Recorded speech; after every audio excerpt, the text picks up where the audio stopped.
This is Rogers TV, Durham Region.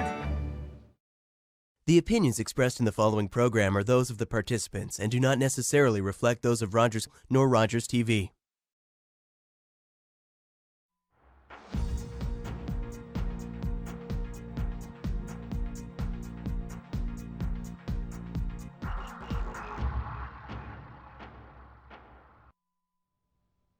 This is Talk Politics. I'm Deborah Hutchison in the Rogers TV studio, and we have a very special guest this week. Joining us via Zoom is the newly elected leader of the Conservative Party of Canada and our own Durham riding MP, Erin O'Toole. Erin, welcome back to the show. It's great to be with you, Deborah. Well, this is the first opportunity we've had to speak since your election, so first and foremost, congratulations. Has it sunk in? Well, thank you very much. It has sunk in, and I'm happy to say that many people in Durham did stay up till 1:30 to see me give my speech in the middle of the night. It wasn't what we planned, but I told people I would have waited till sunrise to give that victory speech. How excruciating was it to wait that long? How did you keep the kids awake? Well, Jack was on cloud 9. He's 9, and I don't think he's ever stayed up that late in his life because he didn't go to bed until I think 4 a.m. It was a special night for our family. You know, Molly and Jack. Molly remembers when Dad was a lawyer who lived in Curtis and worked in Toronto, but Jack was one when I was elected in the by-election, Deborah, and he really only knows me in my role as the MP for the place he grew up. And it's an immense honor, and Rebecca and I celebrated 20 years of marriage just a few days before the leadership. So it was all kind of overwhelming, but we are always united as a family because we believe in what we're doing. Your dad and mom were there too, correct? Yes, my dad, mom, and it was kind of a bit surreal giving a very important speech like that in the middle of the night in largely an empty room because of COVID. But you know, to see my dad standing with Molly and Jack and Rebecca and John and Peggy, it was very, very special. And of course, your dad, John O'Toole, was our area MPP for close to 2 decades. What were the first words that he said to you? Well, you know, when I walked over, he was standing next to Molly, my daughter, who of course is named after my late mom. And, you know, I could just see he had a tear in his eye. For the first time in John O'Toole's life, he was speechless. So for the guy who used to speak the most in the Ontario legislature most years, known for strongly advocating for our region and its workers and people, he was speechless, but he was so proud. And I got interested in public service because of him. I was in the military when he was first elected, and it was just a special moment. People couldn't be there, but my military friends got in a hotel room at the hotel adjacent to where I gave the speech, and some of my friends that have helped in my political career and my legal career. I'm very fortunate to have great friends and great family behind me, and that's why I had the success. And I never forget that I'm the kid from Bowmanville that now has this immense opportunity to serve our country. Now, Parliament will reopen September 23rd with a speech from the throne. There will be a confidence vote that could trigger an election. Is it the right time for an election? No, it's the right time actually for a plan post first wave of COVID. You know, we have the emergency programs all coming to an end now, the CERB, some of the mortgage assistant programs.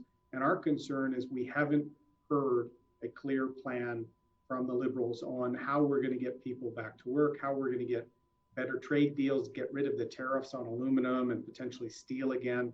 We've had a lot of uncertainty even before COVID, Deborah. So my focus and the focus of the Conservative team is on small businesses. I mentioned, you know, our favorite restaurant in Curtis, Thai Hotspot, closed because they couldn't hold on through the pandemic. So I want to see a plan to help these families, and that's my priority, not an election. A poll conducted by Leger shows that 52% of the respondents said they didn't know enough about you to say whether they had a positive or a negative impression of you. How are you going to change that? Well, I view that as a good thing, Deborah. You know, my political career, I'm not a career politician. I've been in 7 years. I'm scandal free, knock on wood, and I promised Rebecca I'd stay that way. So I haven't generated headlines. I'm a guy that rolls up my sleeve and gets things done. And as Canadians get to know me, do they want the guy who seeks out magazine covers, helps his liberal insider friends, even his charitable friends in the middle of a pandemic, or do they want someone who's going to fight for them? Being prime minister for me is not about me, it's about you. It's about the country. It's about our future. And I'm very worried about it. So the more people get to know my own personal story, kid from suburban Toronto who was taught to work hard, served in the military for 12 years, and then in the private sector. I belonged to the Legion, the Rotary. I started a charity for military families.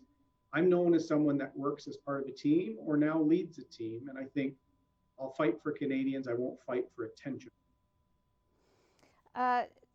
So you say you have a Canada First policy. How does that differ from Trump's America First policy? Well, I love this is what the Liberals are trying to suggest to the media. I worked with the Liberal government and with Doug Ford to try and get PPE for Lake Ridge Health, working with Dr. Stone and our amazing front lines in the Durham region because there were PPE shortages. We cannot have that happen again. We have to have self-sufficiency in key things. We also can't have failing after failing trade deals with Mr. Trudeau. We now have a weakened NAFTA that is hurting our auto parts and our auto manufacturing business. You know, you and I, Deborah, talked about the closure of GM. I grew up, my dad worked at GM, and so did most of the kids in my class in Bowmanville when I was a kid. So we need to make sure that some manufacturing that has gone to China in recent years, a country that doesn't follow trade laws, doesn't respect human rights, doesn't respect international law, we should have free trade, but amongst free countries. And so we're going to look at bringing back critical manufacturing, but also looking to fight for workers. Families need the right to provide for their kids and for their retirement. So I'm going to turn a few things on their head because I think the Liberals have been failing working families. So has the NDP.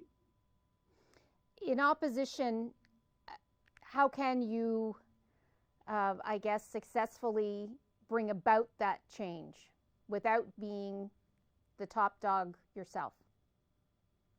Well, we have a constitutional duty to hold the government to account, to oppose, but also propose ideas and measures. So Justin Trudeau prorogued Parliament, something he promised he would never do, to avoid the tough questions about the We Charity scandal and the resignation of his finance minister.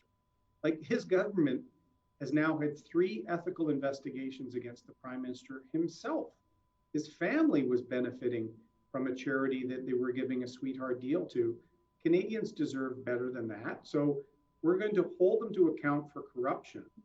But I'm going to also propose what we should be doing with respect to putting the Canadian economy first, our PPE needs first. We saw during COVID, Deborah, even the US wasn't acknowledging our access to some of the N95 masks. So I think most Canadians want us to have that degree of self-sufficiency. I also want us to support some food security, and so we can depend more on what we're producing here and trade with countries that we depend on and we can rely on. And you're going to see a global shift in trade patterns post-COVID, and I want Canada to help lead that shift to our best interests, not be dragged along. That's what will happen under the Trudeau Liberals. So you're going to see us propose a lot of ideas, not just oppose and criticize. So as we are speaking, it is September 11th, 19 years ago today, a horrible day. Did the memories just flood back today of where you were? You know what? Yes, because I was on duty with the Air Force that day, but I had left the regular forces and I was in law school and I had a morning class in Halifax at Dalhousie, and I was driving over to do my shift as a training officer at Shearwater, and I waved that morning at the commissionaires. There was an open gate on the base, and by the time I left that night, airspace was closed. Our base was receiving passengers from airliners that Most of them went to Gander, but some came to Halifax. And by the time I left that base that night to go back home, there was armed guards and the base was shut down as if we were at war. So I saw the world change, as everyone did, in an instant. And some of my friends then went and served in the longest Canadian mission in Afghanistan in our history. That's why, you know, as a politician, I've always tried to honor those who serve our country. And I'm very proud Durham hosts the Highway of Heroes Monument in Bowmanville at the Clarington Fields, where people can reflect on those who served and paid the ultimate sacrifice, including Bowmanville's own Darrell Caswell and many other families from Southern Ontario. We must never forget what began 19 years ago today. Are we a safer, more secure country than we were 19 years ago? I think we are, largely, yes. You know, I'm a big fan of the Darlington Generating Station, and pre 9/11, you could pretty much drive right up to the reactor almost.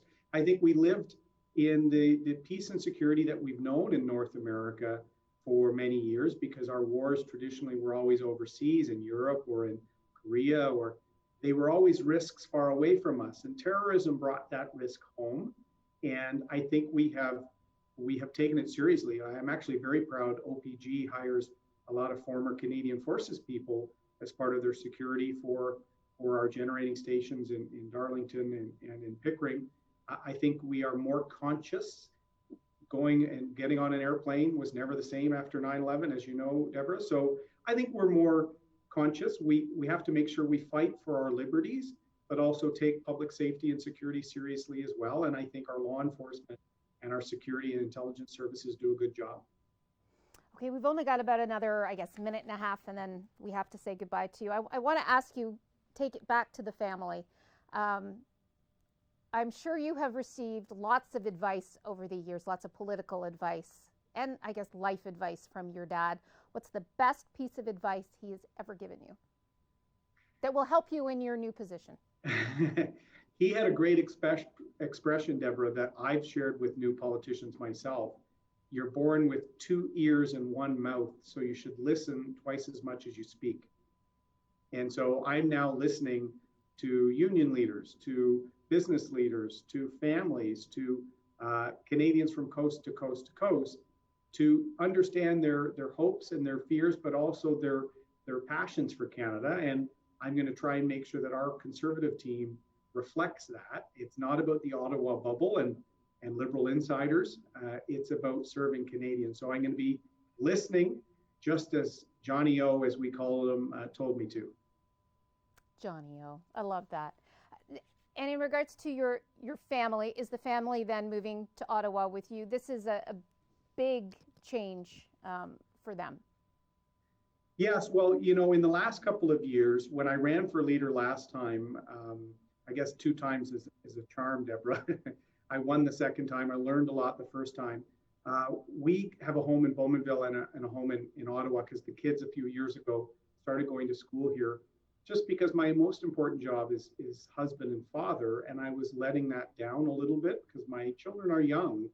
Rebecca and I had kids a little later because of my military time, and so this move into this new role is an awesome responsibility, and but I'm never going to forget I'm the kid from Morgandale Crescent in Bowmanville, and we're trying to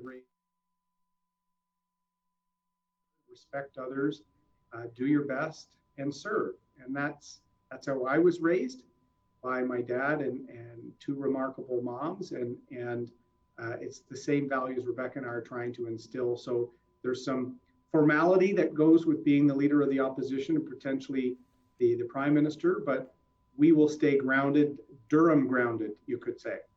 Okay, and on that, they're telling me I have to let you go. Thanks again, Erin, for spending some time with us. All the best. Thank you. I look forward to getting back into studio when we can finally do that. I'm holding you to it, Erin O'Toole. Thank you again. Thanks to Erin O'Toole, our guest this week, and thanks to you, our viewers, for joining us. Until next time, I'm Deborah Hutchison. Stay safe, everyone. This program is brought to you by Ignite TV. Now you're in command. Visit Rogers.com for more details.